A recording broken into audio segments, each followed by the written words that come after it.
Hey artist friends, welcome to the June edition of Mixed Media Menagerie, a little collaboration that Laura, Erin, myself, along with a guest artist bring you every month.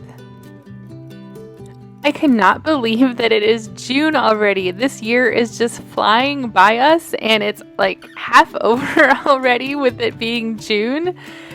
But enough of that, let's get into the art. So I had this feeling that I wanted to do something grungy and I didn't know what else I was going to do, so I just began by justling my pages, putting down some ephemera, crumpling up some dictionary pages, allowing that to fall on the journal spread, and kind of just figure out where this was going to take me from here. So this month, our Strange Collection of Things challenge brings us using a gel plate, a stencil, or a mask, and then choosing 2 colors plus black and white. At this point, I don't know what stencil I'm using, what colors I'm using, but I happen to get some cool new gel plates in the mail this week, and so I know I'm going to probably use those. So after getting the ephemera down, I grabbed up my gesso to kind of embed it, push it back. If you followed my videos for a while, you know this is a technique I do a lot. Part of it is to kind of, what's the right word? Kind of dull maybe that ephemera, kind of push back some of that yellowy color. I don't know what colors I'm choosing here, so I wanted to make sure I got plenty of white down because we could use black and white. And wanting to make that background layer cohesive and push it back and kind of waste some time here trying to figure out what to do next.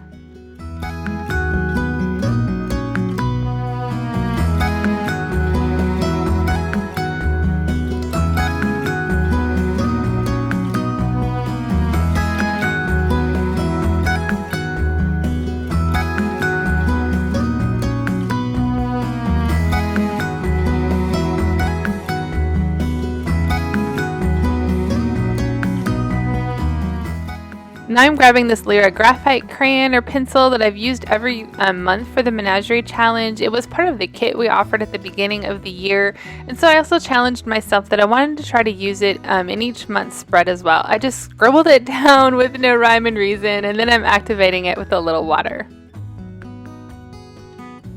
And then because I didn't know what colors I was going to choose, I started my mark making with black. I started making these little dots, and then I decided to kind of spread the black throughout the pages, and then I decided I wasn't liking those little dots, so in just a minute I'm going to actually wipe them away and make some larger dots.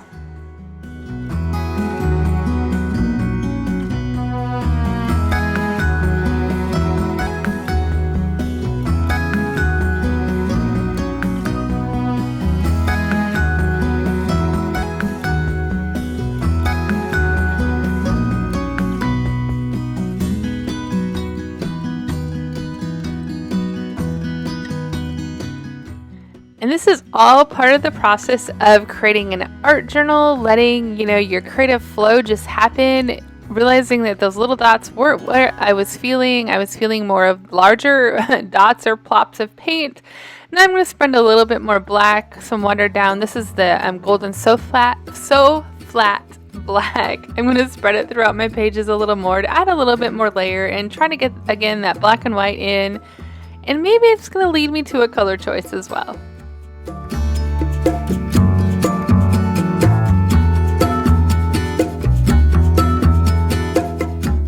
My next step is to add some scribbly circles around those black paint plops that I put on the page. I like how this kind of anchors them to the page, adds a little bit more of a grungy nature, and I'm going to activate them with a little bit of water as well. This is a Stabilo all in the graphite, and it just adds some kind of pencil-y marks, a lot of that ledger ledger paper I use in the background has pencil on it as well, so that's bringing that kind of cohesiveness of that pencil in the ledger and the pencil in my foreground, plus that Lyra was pencil too.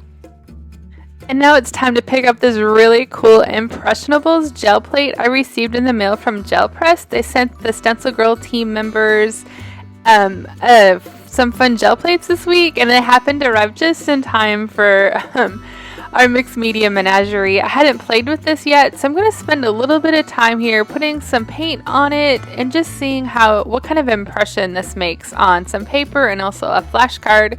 And you can see at this point I've chosen my colors. I decided to go with teal as one of my colors. It's kind of a tried and true. I knew how it was going to react since my brain isn't sure what it's creating yet. I decided to choose a color that I knew how it would react to my background. I'm just using a small brayer to apply the paint onto this gel plate, and you can see it's got like a vine kind of impression in it. I was feeling really kind of grungy and also kind of wanting some, maybe I was going to sketch a flower or my leaf, and I decided instead of sketching it, I'd grab this gel plate instead. And you can see the cool impression that it's making. I'm kind of sizing it up there on my page to see how it's going to look, but my plan is to actually print this straight into my journal.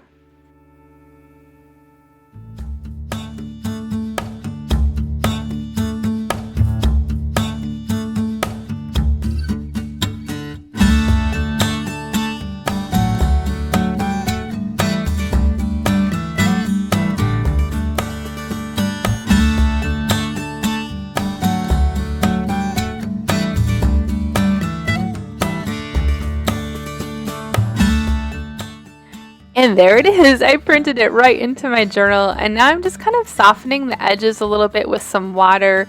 It's kind of weird how the vine, continues but doesn't have a top. It's not weird because, that's the purpose of the gel plate, but it was kind of weird for the purposes of my journal page.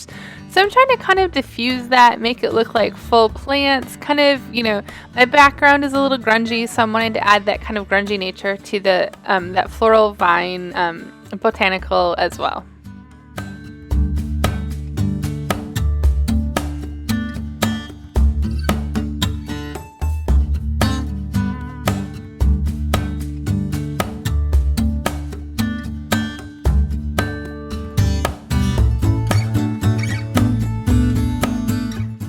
And I just added a little bit more paint to that plate and decided that I wanted to make an impression on the top of that right side as well to kind of bring the eye over from left to right, because it needed to continue that theme or that image over there as well, so the pages looked like they belong together.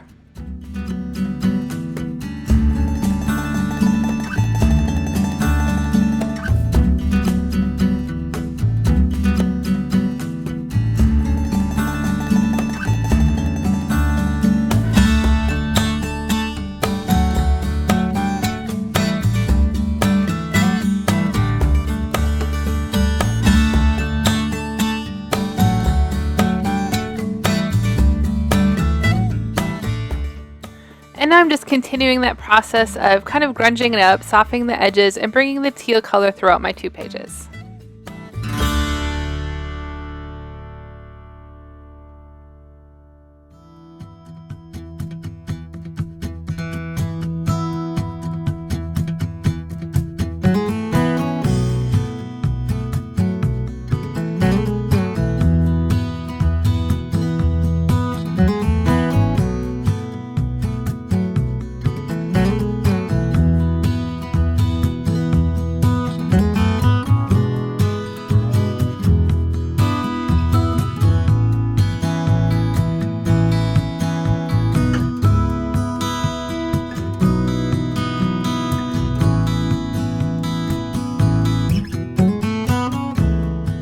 And now I'm going to pick up another gel plate. This is a cool little chevron shape there. I think you can kind of see it on my hand. I have this idea that I want to use it to create like a chevron pattern there on the right side. It's a chevron, right? Am I saying that correctly? I think so. I'm going to put black on it, and I'm wanting to add texture to this with a stencil. And so I'm not at this point exactly sure how that's going to happen or how I'm going to create that. So I grabbed that stencil there from Stencil Girl to place on top. And I'm going to use a piece of book text there to kind of, figure out if my plan is going to work. And then I figured it was, but I wanted to wait a minute because I had the idea of adding just a little bit of stabilo to my impression over there. I wanted to add some black to it and continue to grunge it up just a little bit more.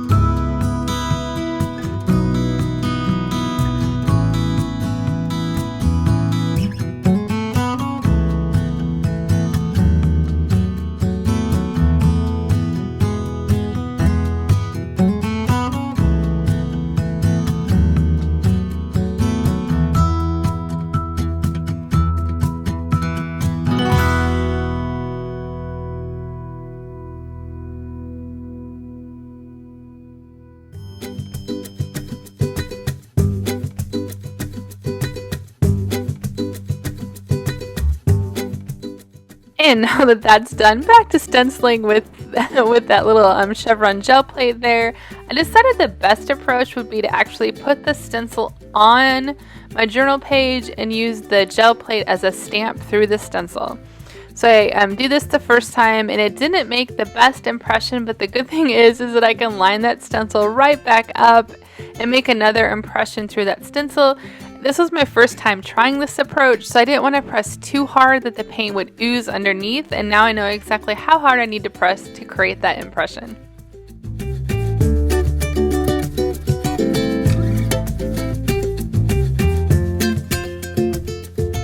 And now I'm adding 2 more of those shapes for the harmony of 3 that I like so much. I kind of dried it in between there so it wouldn't smear, and I'm adding my 3rd one by putting that stencil down, adding the black paint to the gel and pressing it through. All of the supplies will be linked below if you're interested in this cute little stencil from Stencil Girl or want to find this really neat shaped gel plate as well. And just like I softened the edges a little bit on that botanical impression, I'm doing the same on those chevron ones as well. Just softening those edges, bringing that black out for a little bit of grunge on my pages.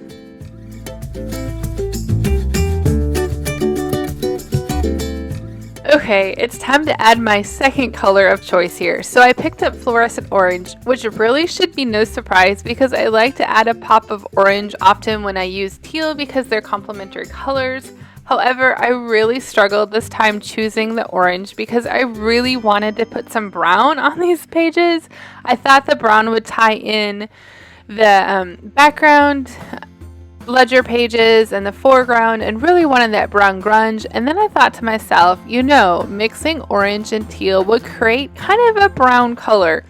So here I am mixing the teal and the orange to create the best I can of brown, which actually turned out to be a really fun color. It's kind of almost copper looking in a way. I love how it turned out by mixing the teal and the orange together. Now I'm going to pick up my hair dryer in a minute to kind of speed along the drying process, and when I do that it's really interesting because the orange separates a little bit from the teal in the background and creates this really interesting effect.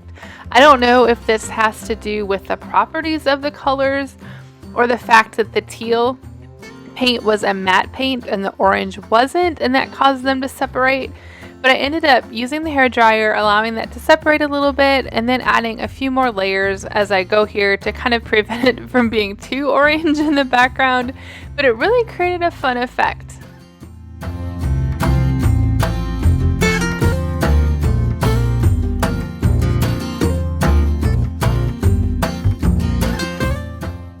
So I was still having this kind of urge that I wanted to paint some florals in the background as well, and I decided to go with that and use the fluorescent orange to paint kind of just like an outline of some leaves in the background. I thought this kind of made a good transition between the bold teal ones and the background to create another element that wasn't like completely different, but really added some interest to my pages. I'm just using, a thin brush here and the fluorescent orange paint to just being bold and I didn't sketch it first, I'm just using it to create some leaf shapes and a little kind of the same floral as that gel paint, but a little bit different.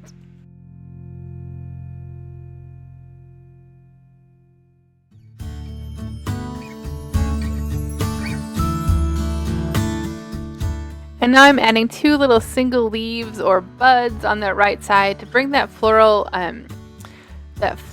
theme, I guess is the right word, to the right side as well.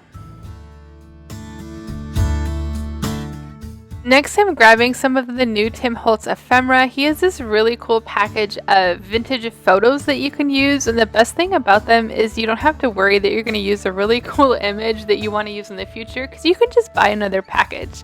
Then I decided I wanted to grunge up those leaf shapes a little bit, so I grabbed that graphite stabilo again, just like I had done previous with those circles, and just drew some sketchy lines around them. And now I'm back to working on my kind of focal point or theme, or dressing up my pages a little bit. I really wanted to use that tag, but I couldn't quite figure it out, so I ended up ditching it and not using it.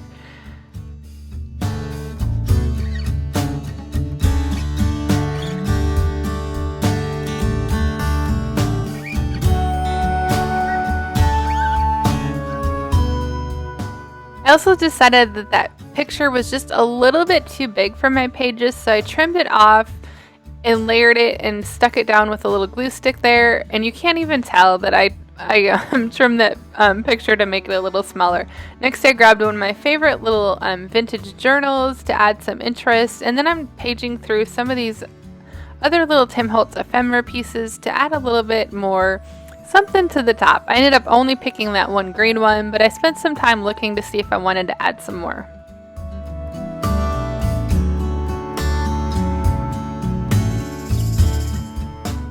And now I'm just gluing down that photo, adding the final touches. I'm going to glue down those little ephemera pages that I added, the little Tim Holtz 37851 number. I'm going to grab that fluorescent orange and splatter a little bit of paint on top so that the ephemera kind of becomes more cohesive, and then I'm going to add a little saying to this as well. I also wanted to point out, it's really interesting that I didn't notice this until I began to edit this video. It's really cool because the big bold chevron pattern on the right, even though it's not a floral, it really is cohesive and matches that big bold floral teal on the left. It's really funny how it mimics kind of a botanical or floral nature, but it's completely different to add a different interest to that right side of the page. I think it's really interesting how, days later or hours later, when you look at something, you notice really cool things that happen in your journal pages. So as kind of an encouragement, step away, take a break, look again if you're struggling with completing a journal page. I know that I actually did that with this page, and it took me a day or two to complete the top layers. Now I'm adding that little saying on top of the photos that say, "Do what you love." I thought that was absolutely perfect for these two ladies who look like they're dressed to the T. They've got fur coats on and are all fancy, and because it's summer here in Texas, I'm thinking they just look really hot and miserable.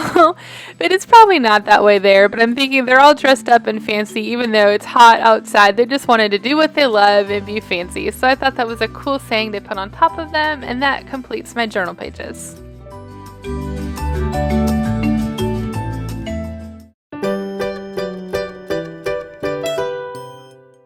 Thank you so much for watching this June Mixed Media Menagerie video challenge collaboration. Speaking of collabs, make sure you hop over to see what Erin, Laura, and our guest artist Hope created with this strange collection of things. And speaking of guest artists, we still have a few spots left for this year. There'll be a little link at the end of this video and also in the description box. Click on it, apply. It's not a hard process. We just ask a few random things, especially like your YouTube channel. We would love to have you as one of our guest artists. We are enjoying featuring and focusing on and sharing other artists that we admire, and we hope that you're enjoying it too. Thank you again so much for watching and following along. If you create this month, make sure you hashtag it MMM June 22 so we can find you. All of the artwork that you all are creating is so incredible, and we enjoy seeing how our strange collection of things inspires you each month. So thank you so much for participating. I look forward to seeing how you use a gel plate, a stencil or mask, and 2 colors plus black and white this month. I hope you have a wonderful June, and we'll be back in July with the next challenge.